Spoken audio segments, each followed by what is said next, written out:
Hello दोस्तों, आज के इस लेक्चर में हम लोग डिस्कस करेंगे चार्टर एक्ट ऑफ 1833 के बारे में, 1833 के चार्टर एक्ट के बारे में। आज का जो हमारा टॉपिक है यह बहुत ही इम्पोर्टेंट टॉपिक है। इस टॉपिक से लगभग हर एग्जाम में प्रश्न पूछे ही जाते हैं और प्रश्न पूछे ही गए हैं, चाहे वो यूपीएससी का एग्जाम हो, चाहे वो स्टेट सर्विस का एग्जाम हो, चाहे वो कोई भी कॉम्पिटिटिव एग्जाम हो। हर एग्जाम में इस टॉपिक से प्रश्न पूछे ही जाते हैं और पूछे जाने की संभावना भी बहुत होती है। 1833 के चार्टर एक्ट को समझेंगे हम लोग पॉइंट वाइज। तो चलिए डिस्कशन स्टार्ट करते हैं। सबसे पहले हम लोग डिस्कस करते हैं पहले पॉइंट को। पहला पॉइंट यह कहता है कि कंपनी का जो शासन काल है उसे 20 वर्ष पुनः बढ़ा दिया गया। मतलब 1833 के चार्टर एक्ट के तहत कंपनी का शासनकाल 20 वर्ष पुनः बढ़ा दिया गया। मतलब पिछले लेक्चर में हम लोगों ने देखा था 1793 के चार्टर एक्ट के तहत कंपनी का शासनकाल 20 वर्ष बढ़ा दिया जाता है। फिर आते हैं 1813 के चार्टर एक्ट के तहत 20 वर्ष पुनः बढ़ा दिया जाता है। फिर आते हैं 1833 के चार्टर एक्ट के ऊपर 20 वर्ष यहाँ भी बढ़ा दिया जाता है। फिर आते हैं 1853 के चार्टर एक्ट के तहत। तो हम लोग देख रहे हैं कि 1833 का चार्टर एक्ट हो, 1813 का चार्टर एक्ट हो या फिर 1793 का चार्टर एक्ट हो, हर बार 20 वर्ष ऐड कर दिया जाता है। तो हमें बस याद करने के लिए हमें बस 1793 का चार्टर एक्ट याद रखना है और बाकी में 20 वर्ष ऐड करते जाना है। ये एक तरह से ट्रिक हो गया जिसे हम कैसे याद रख सकते हैं इसे हमेशा के लिए। तो बस हमें बस ये ध्यान रखना है कि 20 वर्ष ऐड करते जाना है।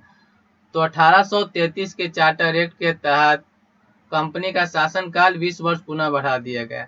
अब हम लोग चलते हैं दूसरे पॉइंट पे। दूसरा पॉइंट यह कहता है कि जो व्यापारिक एकाधिकार 1813 के चार्टर एक्ट में छोड़ दिया गया था अब उसे भी खत्म कर दिया गया। मतलब 1813 के चार्टर एक्ट में क्या था कि कंपनी का जो व्यापारिक एकाधिकार था उसे समाप्त कर दिया गया था, लेकिन चीन के साथ और चाय का व्यापार को छोड़ करके। लेकिन 1833 का जो चार्टर एक्ट है इसके तहत क्या हुआ कि वो भी समाप्त कर दिया गया। मतलब पहले एकाधिकार खत्म तो किया गया था परंतु चाय और चीन के साथ व्यापार को छोड़ करके, लेकिन इस 1833 के चार्टर एक्ट के द्वारा अब वो भी समाप्त कर दिया गया। मतलब अब व्यापारिक एकाधिकार पूर्ण रूप से खत्म कर दिया गया। मतलब ये जो हमारा टॉपिक है, ये जो हमारा पॉइंट है, ये इम्पोर्टेंट पॉइंट है। हमसे एग्जाम में ये भी प्रश्न बन सकते हैं कि किस चार्टर एक्ट के द्वारा कंपनी का जो व्यापारिक एकाधिकार था उसे पूर्ण रूप से खत्म कर दिया गया। तो वो हुआ 1833 के चार्टर एक्ट के द्वारा। अब चलते हैं हम लोग नेक्स्ट पॉइंट पे। नेक्स्ट पॉइंट यह कहता है कि बंगाल का गवर्नर जनरल को अब भारत का गवर्नर जनरल कहा जाएगा।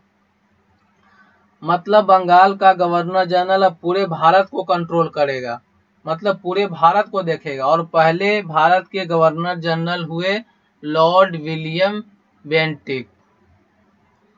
लॉर्ड विलियम बेंटिक जो हुए भारत के पहले गवर्नर जनरल, मतलब गवर्नर जनरल ऑफ इंडिया, पहले governor general of India Lord William Bentinck.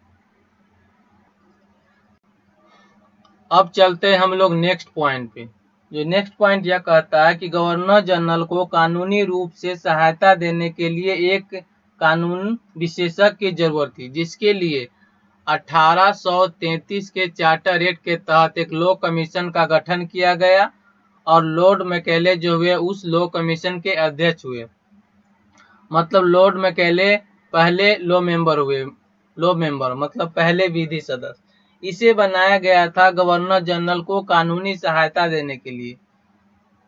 इस विधि सदस्य को, मतलब विधि सदस्य मतलब लॉ मेंबर को, इस लॉ मेंबर को परिषद में वोट देने का अधिकार नहीं था, केवल सलाह देने का अधिकार था।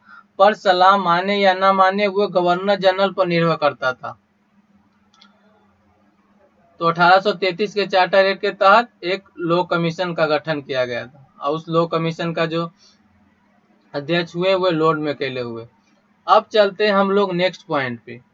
नेक्स्ट पॉइंट यह कहता है कि जाति वर्ग के आधार पर जो सरकारी नौकरी में जो भेदभाव किया जाता था अब उसे भी 1833 के चार्टर एक्ट के तहत समाप्त कर दिया गया।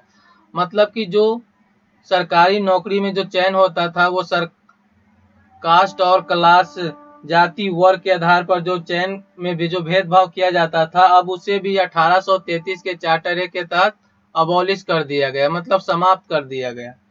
अब चलते हैं हम लोग नेक्स्ट पॉइंट पे। नेक्स्ट पॉइंट यह कहता है कि 1833 के चार्टर एक्ट के तहत भारत में दास प्रथा को समाप्त करने की बात हुई। मतलब कि 1833 के तहत भारत में दास प्रथा को समाप्त करने की बात हुई, लेकिन 10 साल बाद 1843 में दास प्रथा को समाप्त कर दिया गया। मतलब 1833 के चार्टर एक्ट के तहत भारत में दास प्रथा को समाप्त करने की बात हुई और 10 वर्षों के बाद 1843 में भारत में दास प्रथा को समाप्त कर दिया गया। और दास प्रथा को समाप्त करने वाले कौन थे? लॉर्ड एलेनब्रो। लॉर्ड एलेनब्रो के द्वारा 1843 में भारत में दास प्रथा को समाप्त कर दिया गया। तो दोस्तों, यह था हमारा 1833 के चार्टर एक्ट के महत्वपूर्ण पॉइंट। ये बहुत ही इम्पोर्टेंट पॉइंट जो थे हम लोगों ने डिस्कस कर लिए 1833 के चार्टर एक्ट के बारे में। तो दोस्तों, यह लेक्चर आपको कैसा लगा जरूर आप हमें बताएं। अगर आपका कोई प्रश्न हो तो आप हमें कमेंट बॉक्स में पूछ सकते हैं, हम जरूर रिप्लाई करेंगे। अगर आपको यह लेक्चर पसंद आया तो जरूर आप लाइक, शेयर और सब्सक्राइब करें। मिलते हैं अगले वीडियो में, तब तक के लिए धन्यवाद।